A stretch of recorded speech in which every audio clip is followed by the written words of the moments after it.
नेपाल सरकार की सहमति होगी तभी इसको लेकर सभी आइटमों पर जो एक्सपोर्ट इंडिया ने बैन किया है वो नेपाल पर भी लागू कर देते हैं। गेहूं पे बैन नेपाल के लिए एक्सेप्शन की गई है। मार्च 31 तक हमने कहा था कि 50,000 टन का एक्सेप्शन है। गेहूं, चीनी, चावल, दाल, दलहन इत्यादि सभी आइटमों पर जो एक्सपोर्ट इंडिया ने बैन किया है वो नेपाल पर भी लागू कर देते हैं। जब 135 करोड़ की आबादी भारत खिला सकता है तो 2 करोड़ की नेपाल की आबादी को भी वो चीज़ें एसेंशियल आइटम बैन नहीं किए जाने चाहिए। इस बात का मैं आपने जो जिक्र नहीं किया, जब मैं जुलाई अगस्त में आया था तब भी गेहूं पे था। गेहूं पे बैन नेपाल के लिए एक्सेप्शन की गई है। मार्च 31 तक हमने कहा था कि 50,000 टन का एक्सेप्शन है और ये अभी उसमें से 30,000 टन जा चुका है। 17,000 टन की जो रिक्वेस्ट हमें मिली है, हमने तो 50,000 दिया था, फिर हमें रिक्वेस्ट मिली 17,000 टन। वो 17,000 की टन भी वो अप्रूवल हो चुका है। अब आपके इंपोर्टर्स को है कि वो कब ले पाए। तो ये बात ध्यान रखिए कि एक्सेप्शन नेपाल के लिए भी किया जाता है। आप वो बात भूल गए कि एक्सेप्शन नहीं किया गया। चीनी में चीनी में जो बैन लगा था, पर चीनी में भी एक्सेप्शन दिया गया है। चीनी में आपके इंपोर्ट्स हुए हैं और चीनी के लिए भी फिर खुला मार्केट हो गया है। उसके बाद तो अप्रैल तक ये है कि खुला है, आप मार्केट से जो भी लेना चाहते हैं और उसको रिव्यू करेगी भारत सरकार, आगे देगी। आपके बात मैं मानता हूँ, इसमें पॉइंट है कि जब ये लगाया जाए तभी इसमें एक्सेप्शन कर लिया जाए, पर उसके लिए हमें आपके सहयोग की जरूरत पड़ेगी। मैं आपको, अब ये रिकॉर्ड के लिए नहीं है, पर मैं आपको बता देता हूँ। जब हमें एक्सेप्शन की बात आई थी, हमने सरकार से बात की, मैंने बात की, तो हुआ कि भाई उनकी डिमांड दीजिए। हम लोग के व्यापार संघ ने हमें डिमांड भेजी, कई लोगों ने डिमांड भेजी। वो डिमांड जब पहली बार में आई, वो फिगर ऐसी थी कि आपके 3 साल की जो इंपोर्ट्स थे उसको अगर मैं जोड़ भी लूं उससे ज्यादा मांगा था। अब ऐसी डिमांड को मैं भारत भेज रही हूँ तो भारत वाले भी पूछेंगे भाई ये क्या हुआ सर। इसमें एक मिनट होर्डिंग नहीं किया, तो फिर हमको बात करनी पड़ी आपके लोगों से, उसको रैशनलाइज किया गया। तो अभी मैं ये सुझाव देना चाहूंगा कि देखिए, अभी वहां पे रिव्यू होगा भारत में।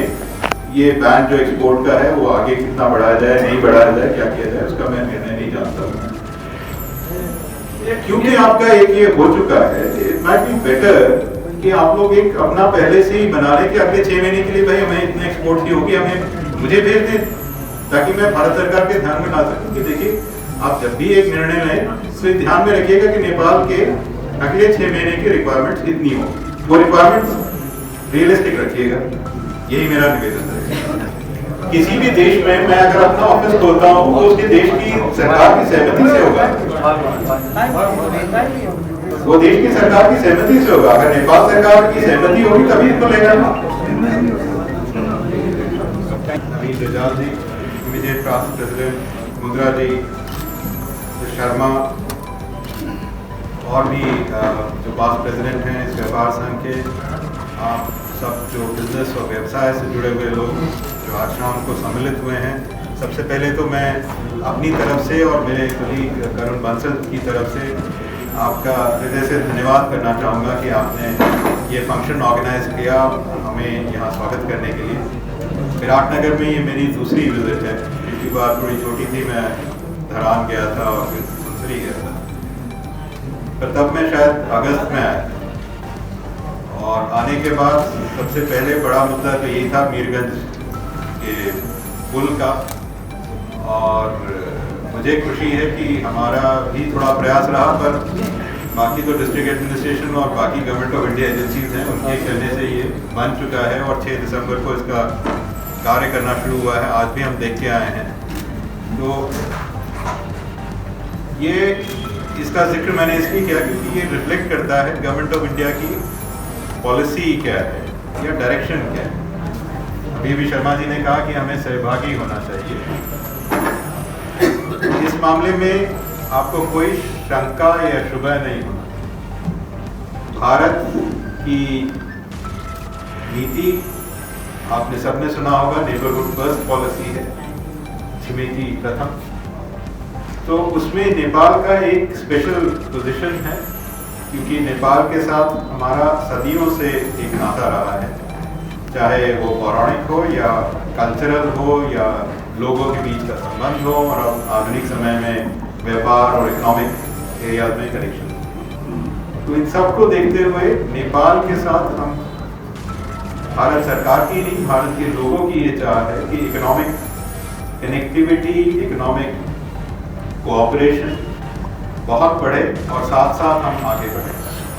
भारत सरकार का ये मानना है कि हम तो ठीक है डेवलप हो रहे हैं, पर हमारे साथ हमारे जो पड़ोसी देश हैं, पड़ोसी मुल्क हैं, वे भी डेवलप होंगे, और अगर सहभागी बनते हैं हमारी इकोनॉमिक डेवलपमेंट में, उनका फायदा होता है, तो इससे पूरे क्षेत्र का फायदा होता है, इससे हमारा भी है, आपका भी है।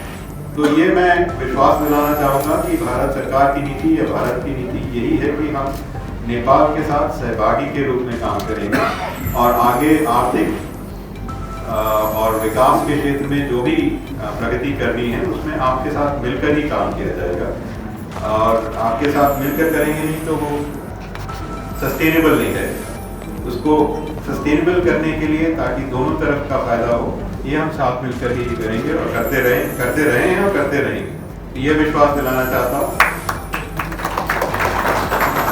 आपने जिक्र किया छोटे भाई बड़े भाई, हमारा मानना है कि हम दोनों भाई हैं, छोटे बड़े की बात नहीं है इसमें, और दोनों भाई को मिलकर काम कुछ 2-3 बिंदु में बोलना चाहूँगा। एक तो जैसे मैंने कहा कि भारत की पॉलिसी रही है नेबरहुड फर्स्ट। प्रधानमंत्री मोदी जी 2014 से जब प्रधानमंत्री बने हैं तब से इस पे जोर दिया गया है। हमारे हर कार्यक्रम, विदेश नीति के हों चाहे और भी नीति के हों, तो उसमें नेबरहुड को कैसे जोड़ा जा सके, किस तरह से नेबरहुड के साथ हमारी कनेक्टिविटी बढ़ाई जा सके, क्योंकि कनेक्टिविटी बढ़ेगी, और कनेक्टिविटी में सिर्फ फिजिकल कनेक्टिविटी की बात नहीं है, रोड, सड़क, रेल, ये यातायात तो बढ़ने ही चाहिए। आजकल हम डिजिटल कनेक्टिविटी की बात कर रहे हैं, लोगों के बीच में मूवमेंट ईजी हो सके उसकी बात कर रहे हैं। तो हर तरह के क्षेत्र की कनेक्टिविटी बढ़े, ये हमारा प्रयास है, और इस प्रयास में हम नेपाल सरकार और नेपाल के लोगों के साथ मिलकर काम करना चाहेंगे। कुछ एक मुद्दे रेज किए गए थे, उसको मैं जिक्र करना चाहूँगा। बाकी सारी बातें तो मेमोरेंडम जो दिया गया है उसका हम अध्ययन करेंगे और भारत सरकार के ध्यान में लाएंगे कि किस तरह से उसको रिजॉल्व किया जा सके। पहली जो थी ये रेल लिंक के बाद नेपाल कस्टम यार्ड तक रेलवे लाइन की हम कोशिश कर रहे हैं कि ये हैंडओवर किया जा सके नेपाल सरकार को जल्द से जल्द। ये मेरे आने के बाद करीबन हम हमेशा उनसे जिक्र करते रहे हैं, और अब कुछ ही समय में ये हो जाना चाहिए मुझे लगता है। और जब ये होगा तो इससे आपको व्यापार में भी फायदा होगा, क्योंकि नेपाल के हमारे जो रेलवे के रैक्स हैं, वो सीधे नेपाल कस्टम यार्ड तक आते हैं। हमारी चाह तो ये थी कि विराट कस्टम यार्ड तक जाएं, जिसका ओरिजिनल प्लान है, बट अभी वहाँ पे कुछ दिक्कत है आखिरी के माइल में। तो हम ये कोशिश कर रहे हैं कि इसको शुरू किया जाए, ताकि इसका फायदा आपके व्यापार संघ को हो, आपके व्यापारियों को, और इसमें नेपाल सरकार पूरी तरह हमारे साथ है, वो भी ये चाहती है।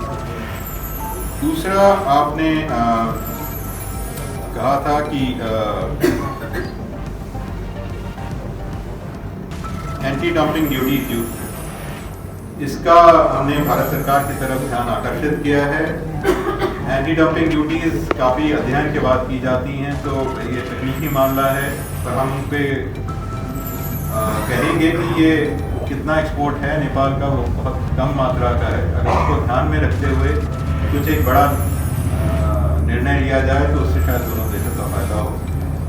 दूतावास की तरफ से हम अपनी कोशिश करेंगे, हम आपकी डिमांड्स को आगे भेजेंगे, आगे वो भारत सरकार का निर्णय रहेगा क्या किया जा सकता। एक आपने बोला था कार परमिट्स का जब से मैं आया हूँ ये मेरे ध्यान में लाया गया है, और मुझे भी लगता है कि लोगों के आने जाने में ये एक बाधा बनता है। पर हम एक और, आपको कुछ लोगों को शायद मालूम हो, भूटान, बांग्लादेश, इंडिया, नेपाल करके एक ऑर्गेनाइजेशन है या एक इनफॉर्मल ग्रुपिंग है, जिसमें एक मोटर व्हीकल एक्ट की बात चल रही है कि हम चारों देश, भूटान उसमें नहीं जुड़ना चाहता है कार्गो के लिए, बट बाकी 3 देश जो हैं उसको आगे बढ़ाएं। अब ये तकनीकी रूप से काफ़ी कुछ इस पर प्रोग्रेस हो चुकी है। उसके जो पैसेंजर व्हीकल मूवमेंट का है उसमें ये आता है कि किस तरह से उसको फैसिलिटेट किया जाए। इसमें भारत सरकार काफ़ी अग्रणी रूप ले रही है।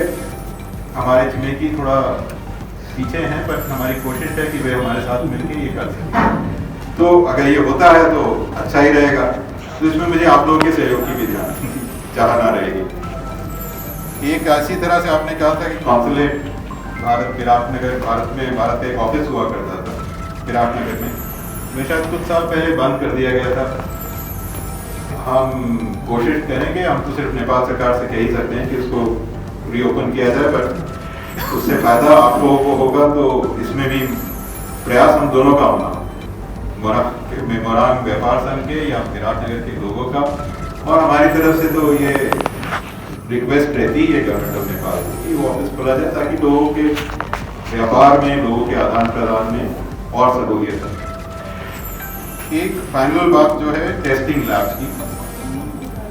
टेस्टिंग लैब जब मैं यहाँ भारत से आ रहा था नेपाल में अपना पदभार ग्रहण करने के लिए, तो मैंने अपने जो हमारी FSSAI है उससे CEO से बात की, और उसके आने के बाद हमने भी सुझाव भी दिया है कि देखिए टेस्टिंग जो होती है फूड आइटम्स की, वो हर एक आइटम की नहीं होती, 100% नहीं होती, वो रिस्क बेस्ड की जाती है।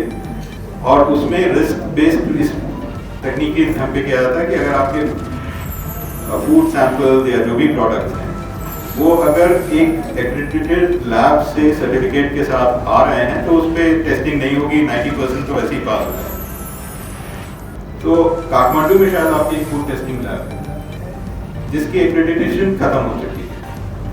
अगर वह चाहते हैं तो भारत की एजेंसी उसका एक्रेडिटेशन प्रोसेस शुरू कर सकता है, और उसको अगर खत्म करता है तो आपके फूड जो भी फूड प्रोडक्ट्स हैं आप वहाँ पे टेस्ट करवाइए। उसका अगर लैब का सर्टिफिकेट वैलिड है, वो 1 साल का होता है, जो उतना भी होता, तब ये 90% जो गुड्स हैं ये निकल जाएंगे, रह गए सिर्फ 10%, वो बहुत कम रहते हैं। उसमें भी हमने नेपाल सरकार को, पिछले उद्योग मंत्री जब पिछली सरकार थी तब भी कहा था कि अगर आप और लैब बनाना चाहते हैं, आपको ज़्यादा लैब की ज़रूरत नहीं है, 2 या 3 लैब बन जाए, तो उसमें हम तकनीकी सहायता प्रदान कर सकते हैं। हम उसमें मदद कर सकते हैं कि आप तकनीकी रूप में उसको कैसे बनाएं, कहाँ करें, और ये आपकी मर्जी है, आप विराटनगर में बनाएं, चितवन में बनाएं, जहाँ भी बनाएं, पर उसमें हम मदद कर सकते हैं।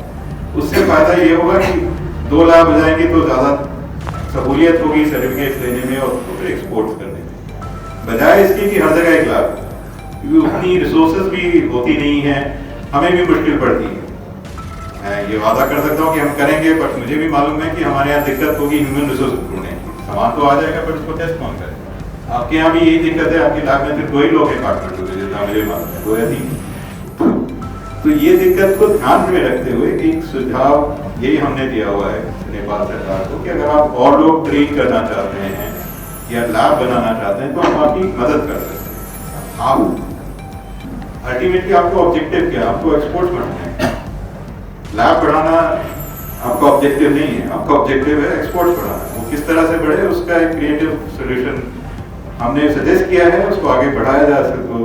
जैसे मैंने कहा सहभागी हैं तो दोनों लोगों को काम करना होगा, हम काम करने को तैयार है, दूसरी तरफ भी काम करें। मैं यही शब्द बोलना चाहता था, बाकी मैं फ्लोर ओपन करता हूँ, कोई भी क्वेश्चन कोई पूछना चाहे।